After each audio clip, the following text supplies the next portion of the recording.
Most luxury SUVs are just minivans in a suit. They look fancy at the valet, but the moment you hit a corner, they feel like a wet marshmallow. But then there's the BMW X5. For over 25 years, this car has been the gold standard. But here's the problem. In 2026, the competition has caught up. Mercedes is plusher, Audi is techier, and Porsche is faster. So is the X5 still the ultimate driving machine? Or are you just paying $70,000 for a badge and a pretty dashboard? Stay tuned, because by the end of this video, I'm going to show you the one specific X5 trim that is a cheat code for luxury, and one massive reliability red flag that could cost you $10,000 if you aren't careful. Let's get into it. Think back to 1999. Back then, SUVs were basically trucks. They were bumpy, heavy, and if you tried to take a turn at more than 20 miles per hour, you'd probably end up in a ditch. BMW looked at the market and said, "What if we made an SUV that actually drives like a sports sedan?" The world thought they were crazy. Critics laughed. Even BMW purists were screaming that a truck would ruin the brand's reputation forever. BMW had just bought Land Rover, and they were trying to mix off-road DNA with the soul of a 5 Series. If this failed, it wouldn't just be a bad car, it would be the end of BMW's identity. But the X5 dropped, and it didn't just work, it created a whole new category. BMW refused to even call it an SUV. They called it an SAV, or Sport Activity Vehicle.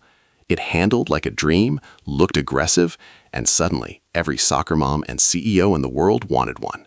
Fast forward to today, and the X5 isn't just a model, it's the backbone of the entire company. Now, let's look at the 2026 model sitting in showrooms right now. BMW hasn't just updated the look, they've completely overhauled what's under the hood. You've got the 40i, the 50e plug-in hybrid, and the monstrous M60i. Here's the dilemma. Do you go for the sensible 40i with that legendary B58 engine, or do you step up to the V8?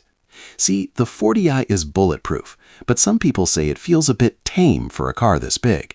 On the other hand, the M60i gives you over 500 horsepower and a 0 to 60 time that embarrasses sports cars, but it's a massive investment. Is that extra power worth the jump in price and fuel stops? Here's the pro tip. The real MVP for 2026 is actually the 50e hybrid. It's got nearly as much power as the old V8s, but you get about 40 miles of pure electric range for your daily commute.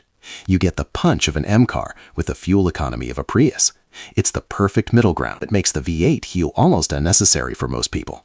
Step inside the 2026 X5, and it feels like you've been teleported into a private jet.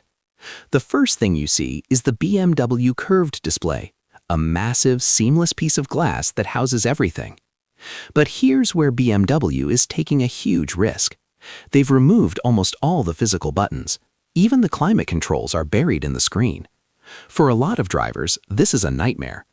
Try changing your seat heaters while driving 70 miles per hour on a bumpy road using only a touchscreen. It's distracting, it's frustrating, and some might say it's a step backward. But then you use the BMW Intelligent Personal Assistant. You just say, "Hey BMW, I'm cold," and the car adjusts the temp, turns on the heated armrests, yes, the armrests are heated, and changes the ambient lighting to a warm orange. Throw in the Sky Lounge LED roof that mimics a starry night, and the crystal-cut glass controls, and you realize this isn't just a car, it's an experience. The tech works so well that you eventually forget the buttons were ever there. But we have to talk about practicality, because this is an SUV after all. The X5 has always had one feature that owners obsess over, the split tailgate. The top half opens up, and the bottom half folds down like a pickup truck. It sounds simple, but it's a game changer for tailgating or just loading groceries without them rolling out. However, there's a catch. If you need a third row of seats, the X5 is a trap. BMW offers a third row, but it's tiny. If you put anyone older than Tim back there, they're going to hate you by the end of the block. It eats up all your trunk space, and it's difficult to even climb into. The tension here is that many families think the X5 is a big SUV, but it's really a mid-sized one optimized for 4 people. If you actually need to haul 7 people regularly, you're looking at the wrong car. You need to step up to the X7. But for a family of 4, the X5's cargo space and that split tailgate make it one of the most usable daily drivers on the planet. Everything sounds great so far, right? But let's get real. BMWs are famous for 2 things: driving great and being expensive to fix. If you're looking at a used X5 or planning to keep a new one past the warranty, there are things you absolutely must know. Older generations have been known for some wallet-draining issues. We're talking about oil leaks, air suspension bags that decide to pop at the worst time, and electronic glitches that make your dashboard look like a Christmas tree. If you buy a 5-year-old X5 without a service history, you aren't buying a luxury SUV. You're buying a $5,000 a year subscription to your local mechanic. But here's the payoff. The current generation is actually one of the most reliable BMWs ever made. The B58 engine in the 40i is so good that Toyota actually used it for the Supra because they couldn't build a better one themselves. The secret to owning an X5 without losing your shirt is simple. Buy the inline-6, skip the air suspension if you want to keep it forever, and always change the oil every 5,000 miles, not the 10,000 miles the car tells you to. The X5 doesn't live in a vacuum, though. It's got some heavy hitters trying to take its crown. You've got the Mercedes GLE, the Audi Q7, and the Porsche Cayenne. This is where it gets tough. If you want pure comfort, the Mercedes has a softer ride. If you want those 7 seats we talked about, the Audi has a much better third row. And if you want the absolute best handling, the Porsche is technically superior. So why would anyone still choose the BMW? Is it just stuck in the middle? The X5 wins because it's the master of all trades. The Mercedes can feel a bit boat-like in the corners. The Porsche is amazing, but it's often $20,000 more for the same features. The Audi feels a bit clinical and boring. The X5 is the only one that manages to be 90% as comfortable as the Mercedes and 90% as sporty as the Porsche, all while having the best infotainment system in the business. It's the Goldilocks of the luxury world. It's just right.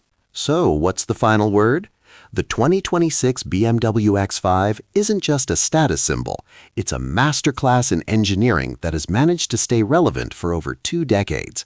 Whether you're getting the hybrid for the commute or the M60i to embarrass sports cars at red lights, it's hard to find a better all-around package. It's the SUV that saved BMW, and it's still the one to beat. But wait, is the X5 actually better than its bigger brother, the X7? Or is the smaller X3 actually all the car you really need for a lot less money? If you want to see how the X5 stacks up against the brand new 2026 BMW X3 to see if you can save $20,000 without sacrificing luxury, you need to watch my comparison video right here. I'll see you over there.